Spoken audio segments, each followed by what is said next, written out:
இன்னைக்கு மார்கழி 11 ஏகாதசி. இது வந்து கற்றுக்கறவைகள்னு அந்த பாசனத்துக்கு வந்து யூஸ்வலாக நம்ம என்ன பண்ணுவோம்னா வெண்பொங்கல் தத்தியாவந்தம் பண்ணுவோம், தயிர் சாதம். ஆனால் இன்னைக்கு வந்து ஏகாதசியாக இருந்ததுனால அமரந்த் இருக்குல்ல, அது ராஜ்கிரான்னு சொல்கிறாங்க. அது என்னென்ன யாரோ கேட்டிருந்தா, தண்டுக்கீரை வந்து சிவப்பு தண்டுக்கீரை கிடைக்கும். அது வந்து ரொம்ப கால்சியம், பயங்கரமாக உடம்புக்கு நல்லது ஆக்சுவலாக. அந்த கீரையோட விதை வந்து அப்படியே கிடைக்கிறது. இது மாதிரி நம்ம வந்து விதை வாங்கி மாவும் அரைச்சி வச்சுக்கலாம். அது வந்து ஏன்னா சில பேர் ஜவ்வரிசி கூட, ஜவ்வரிசி யூஸ்வலாக இஸ்கான்னா இந்த ஏகாதசிக்கு ஜவ்வரிசியில் பண்ணி கொடுப்பான்.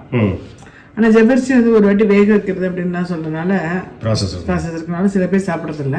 பட் சில பேர் இது எடுத்துக்கிறேன். இது வந்து திருக்கணம் வந்து பண்ணலான்னு இருக்கேன். ஓகே, ராஜ்கிரா திருக்கணம். பார்க்கலாமா?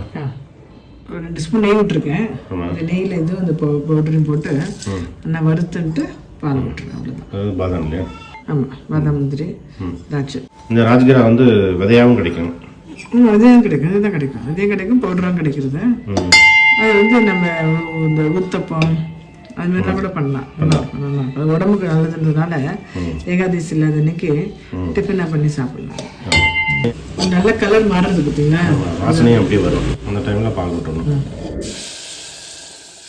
இது பச்சைப்பால், பச்சைக்காய் பத்தை எடுத்துட்டு குங்குமம், உப்பு வந்து இது இல்லை என்ன போட்டுருக்காங்க. கொஞ்சம் அடுப்பில் சம்பளம் வச்சுட்டு கெட்டி இல்லாமல் இது பண்ணிட்டோன்னா இதாகும். கஞ்சி மாதிரி கூட குடிக்கலாம். ஆனால் பால் நல்லா லிக்விடாக விட்டு சக்கரை போட்டு கஞ்சி மாதிரி குடிச்சோம். உடம்புக்கு அவ்வளோ நல்லது. யூஸ்வலாக இந்த மாவு வாங்கிச்சு என்ன பண்ணுவாங்கன்னா, அந்த கோதுமை தோசை பார்க்கும்போது ஒரு 2 ஸ்பூன் போட்டுக்கிறது. பால் பறிச்சுட்டோம், பால் சாப்பிடல அப்படின்னு கால்சியம் வேணும் இல்லையா. அந்த வீக்கனாக இருக்கிறவெல்லாம் இந்த பவுடர் மாதிரி நிறைய டிஃபன் யூஸ் பண்ணுவோம். ஆமாம், ஒரு நாள் ஊத்தப்பம் பண்ணிக்கலாம். பச்சைக்காய் வச்சுக்கிட்டு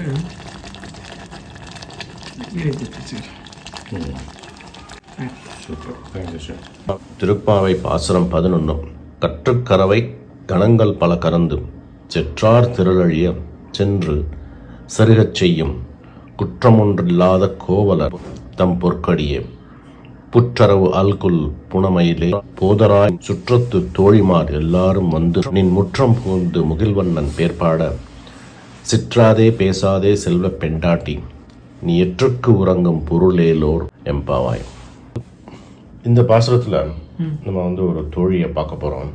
இந்த தோழி வந்து கிருஷ்ணனுடைய நினைவு வந்த உடனே எப்படி இந்த கிருஷ்ணனுக்கும் தனக்கும் சம்பந்தம் இருக்கு அப்படின்னு ஆண்டாள் சொன்ன உடனே இருந்து வந்துடுவான். அது வரைக்கும் தூங்கிட்டு இருந்தவன். தூங்கினா ஆழ்ந்த சிந்தனையில், பக்தியில், தியானத்தில் இருக்கிறவனா இருந்தோம். தூங்கிட்டு இருக்கலவெல்லாம். அப்படி ஒரு டாக்டிக்ஸ் ஆண்டாள் வந்து அவளை கூப்பிட்றான். நிறைய விஷயங்கள் இந்த பாசுரத்துலேருந்து கற்றுக்கலாம். சிற்றாதே பேசாதே செல்வ பெண்டாட்டி, இந்த ஒரு வரியிலிருந்து மிகப்பெரிய ஒரு ஆளுமைகளை பார்க்கப்படும். ஒன்று வந்து ஸ்ரீமதி ராதா ராணி அப்படின்னு சொல்கிற ராதே யாரு? கிருஷ்ணனுக்கு மிக மிக மிக மிக பிடித்த ஒரு கோபியர் ராதே. அவளையும் நம்மாழ்வார், ஷடகோபன், வேதம் தமிழ் செய்த மாறன் அப்படின்னு சொன்ன நம்மாழ்வாரையும் கம்பேர் பண்ணியிருப்பா இந்த பாசுரத்தில். அதாவது கம்பேர் பண்ண மாதிரி எல்லாத்தையுமே நம்ம டீகோட் பண்ண முடியும். அந்த மாதிரி இருக்கும், வார்த்தைகள்லாம் அப்படி இருக்கும். இதில் முதல் 4 வரி வந்து எப்பயும் போல எல்லா தோழியும் எழுப்புற மாதிரி வாசல் பக்கத்தில் வந்து எழுப்புவாள். அடுத்த 4 வரியில் திடீர்னு இருந்தால் முற்றத்துக்கு போயிடுவாள். முற்றம்ங்கிறது என்னது? நம்ம அந்த காலத்தில் வீடு கற்பனை பண்ணிக்கணும். இப்போ எங்கள் தாத்தா பாட்டிலாம் இருந்தான் நத்தத்தில் இருந்தான். உங்கள் தாத்தா பாட்டிலாம் புதுக்கோட்டையில் இருந்தான். அப்போல்லாம் வீடு இப்படி தான் இருக்கும். திண்ணை இருக்கும், அதுக்கப்புறம் திண்ணைக்கு முன்னால் படி இருக்கும், படியிலேருந்து திண்ணை இருக்கும், திண்ணையிலேருந்து ரேழின்னு சொல்லுவோம். இந்த பொய்யாழ்வார் பூதத்தாழ்வார் பேயாழ்வார் பண்ணும்போது ரேழின்னு சொன்ன யாரோ கேட்டிருந்தா. ரேழினா என்னென்ன? ரேழி அப்படின்னா இடைக்கட்டு, அதாவது connecting between the front portion and the inside portion. அந்த இடத்துல வந்து மெயினாக வந்து இந்த இதெல்லாம் ஸ்டோர் பண்ணி வச்சுப்பான். அரிசி, நெல், கோதுமை விளைஞ்சதெல்லாம் ஸ்டோர் பண்ணி வச்சுப்பான். அது பேர் ரேழி, இடைக்கட்டு, நடைபாதைன்னு சொல்லலாம். அது கிராஸ் பண்ணி உள்ளே போனோம்னா பெரிய முற்றம். அந்த முற்றத்தை சுற்றி ஒரு ரூமு, சமயக்கட்டு, பெருமாள் ரூம் அதெல்லாம் இருக்கும். அப்புறம் கொள்ளை. இதுதான் வந்து ஜென்ரலாக வந்து 90% ஆஃப் த ஹவுசஸ் அக்ரஹாரத்துலேருந்து இந்த மாதிரி டைப்பில் தான் இருக்கும். இதுக்கு வந்து லைஃப்பில் வந்து எப்படி நம்ம பெருமாளை அப்ரோச் பண்ணணும் அப்படிங்கிற முறையில் இருக்கும் இந்த மெத்தட். 2 படி 3 படி எப்படின்னா, படி அப்படிங்கிறது வந்து வாழ்க்கையை படிக்கணும், சாஸ்திரங்கள் படிக்கணும், வேதங்கள் படிக்கணும், பிரபந்தம் படிக்கணும், திருப்பாவை படிக்கணும். படித்து முன்னால் வந்தால் நடைபாதை இருக்கும்.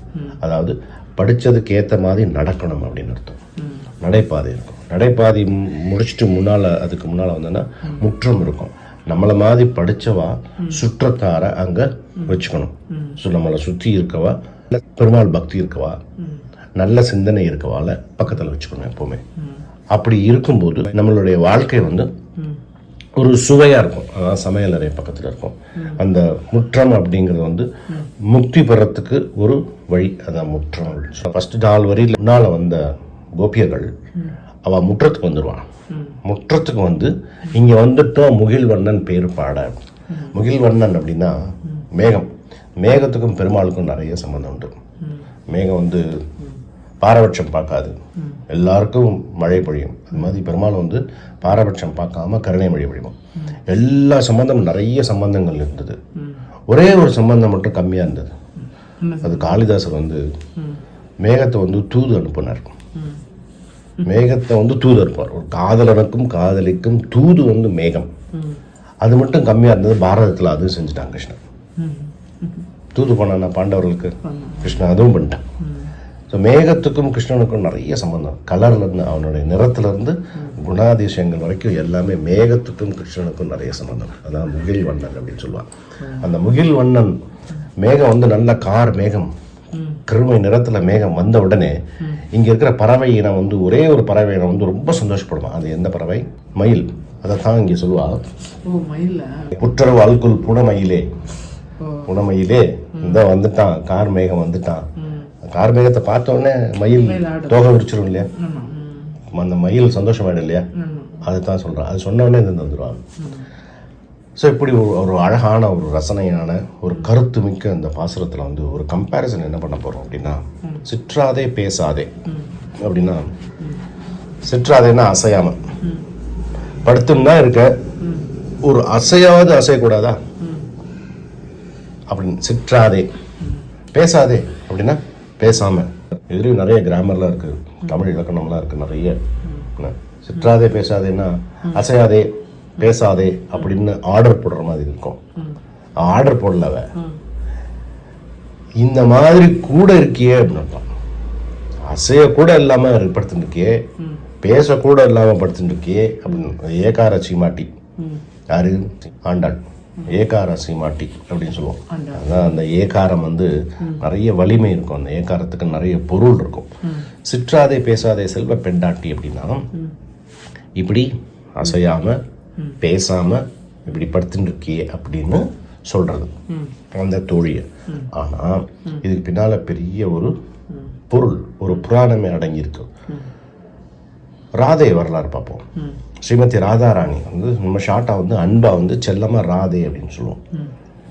ராவல் அப்படிங்கிற ஒரு இடம், கோகுல்ல இருந்து ஒரு கிருஷ்ணன் பிறந்தாங்க இல்லையா, கோகுலத்துல இருந்து ஒரு 4-5 கிலோமீட்டர்ல ராவல் அப்படின்னு ஒரு சின்ன கிராமம். அந்த கிராமத்தில் விஷாபானுங்கிற ஒரு பெரிய தபசி, அவர் வந்து ஒரு நாள் காத்தால குளிக்கிறதுக்காக யமுனா நதிக்கு போகிறார். அவளுக்கு வந்து குழந்தை கிடையாது.